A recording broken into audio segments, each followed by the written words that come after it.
everyone, it's Carrie. Welcome back to my channel. Today we are going to be doing day 3 of my holiday card series for 2016. And today we're going to be using this stamp set from Neat and Tangled. I am going to be showing you a technique right off the bat here. And I wanted this image to be a mirror image, if you will, of this little mouse. I wanted this little mouse to face the deer. So I'm taking my Mini Misti here, and I've got a piece of just clear transparency. I have turned my stamp a flip side, so the image part will be on the transparency, the smooth side will be on the transparency, and I'm placing that onto that transparency. And then I have my mirror image stamp here. This is from My Favorite Things. It's just a clear, solid acrylic stamp. And now I'm inking the image up with my VersaFine Onyx Black ink. And I'm just going to stamp this down, and it's going to kiss against that stamp. And it's going to create a mirror image of this little this stamp here. So I inked it up twice, and now I'm going to take the die cut. I did die cut this, but I'm just flipping it over. I did put it through my die cut machine to flatten it out, because you know whenever you do die cuts, it has that little raised edge around the die cut. I did go ahead and put it through my die cut machine to flatten it out, so I wouldn't have that, and I just flipped it over, and now I am just matching it up with the stamp on top of it just to get a really good lined up image. And now I'm just going to use that mirror image portion that I just stamped earlier, and I am pressing that against the die cut there. And now I'm taking my little tweezers here, because I've learned this is easier, and just remove that with my little tweezers.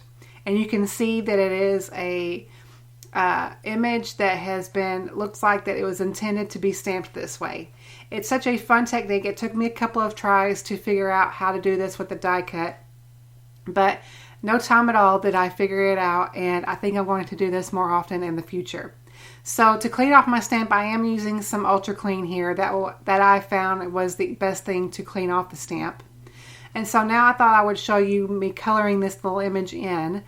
Since I did use regular cardstock and I did use VersaFine Onyx Black ink, usually I color my images lately with Copic markers, but I knew that the VersaFine is not a good ink for Copics.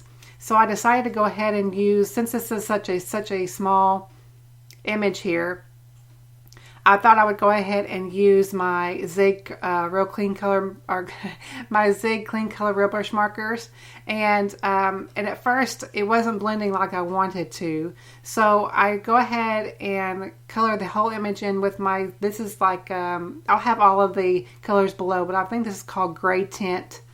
I'm not exactly sure what the number is, but it is called Gray Tint, and I decided to go ahead and color in the whole thing clearly just with the marker.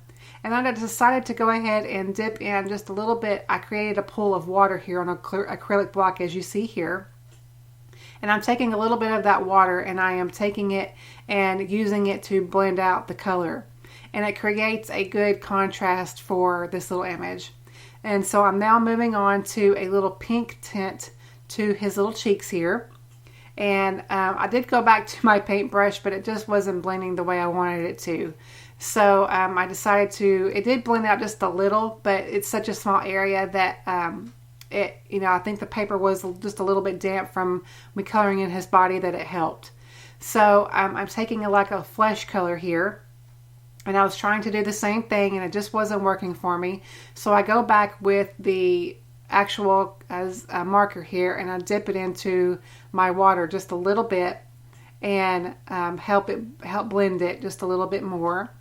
And I liked that much better than what I was doing with the paintbrush, because of course this paper is not intended for that. So so I had to think quickly on what to do with it. So but I go ahead and go back with my Gray Tint marker and add some shading around the edge of his tummy, and that really does help to define that area. So I have gone ahead and finished up my little coloring. The deer that you will see in this video today, I previously colored on the, I think it was day 1 of the Daily Marker 30-day color challenge. So that's why you didn't see me coloring it in this video. So I just wanted to go ahead and use it since I already had it die cut and colored. I wanted to use it for this card today. So I used a 6x6 older 6x6 paper pad from Lawn Fawn to cut out this pattern paper here that looks like snow. And I did use my Mama Elephant frames for this. I'm going to be using both the stitched and the scallop frames today. And I'm just taking a piece of scrap white cardstock that I used to die cut that hillside with, which is also used for Lawn Fawn's simple stitched hillside borders.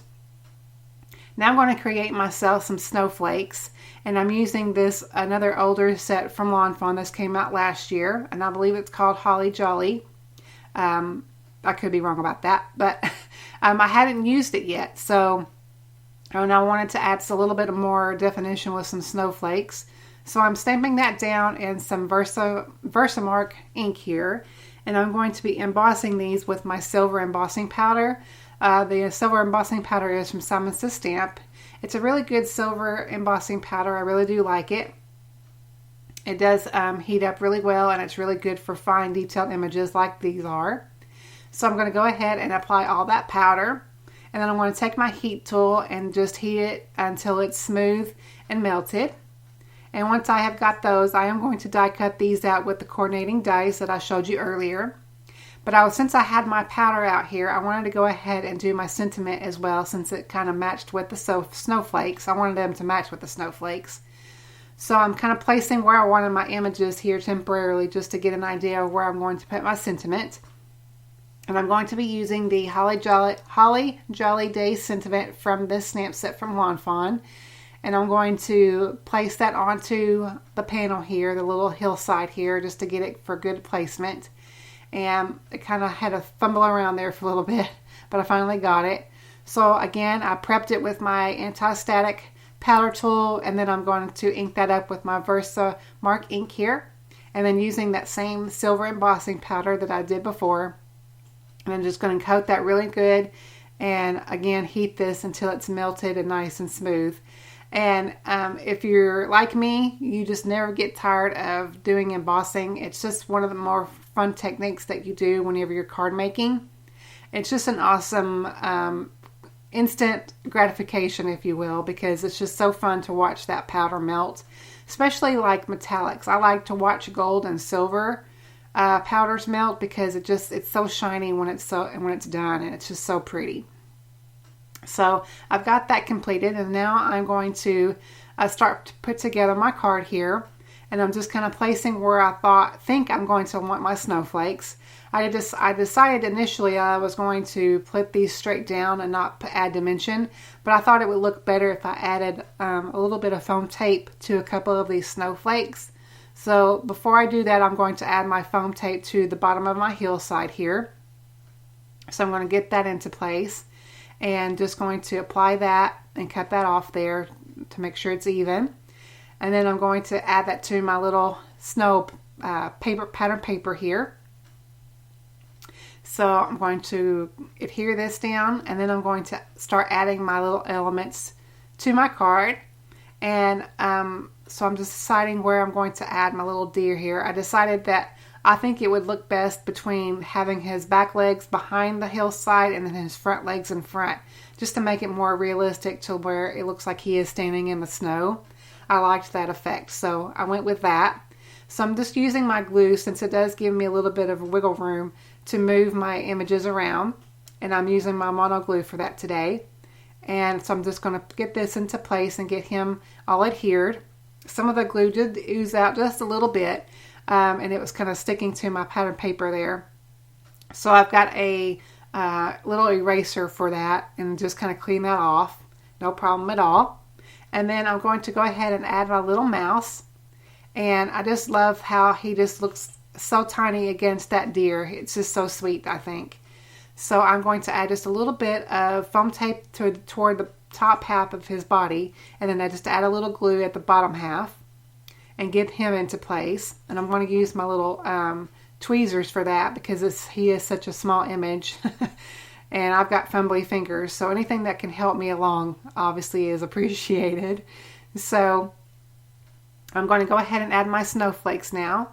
So I added dimension to 2 of them. I added foam tape to 2 of the snowflakes just to give it just that little bit of interest into the card design.